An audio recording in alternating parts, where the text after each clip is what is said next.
Habari, kwa majina naitwa Kambi Rashid, ni transport manager wa GFV. Leo niko hapa katika view la top ya Sanje View. Hii ni mojawapo ya waterfall ambayo inapeleka maji kwa wanakijiji kama mnavyoona kule chini.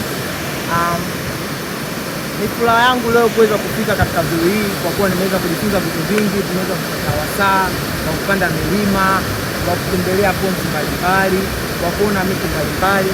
Pia nimepata wasaa wa kutembelea hii yetu ambayo kuna vivutio vingi hapa juu. Upepo, tunaweza kujifunza maji yanapotokea na vitu vingine. Tutumie wasaa huu kuwakaribisha wote kuja kufanya utalii Udzungwa, kuja kutalii na GFV kwa kuwa ni mojawapo ya leisure na mojawapo ya education ambayo tunafanya. You are all welcome at GFV, you are all welcome at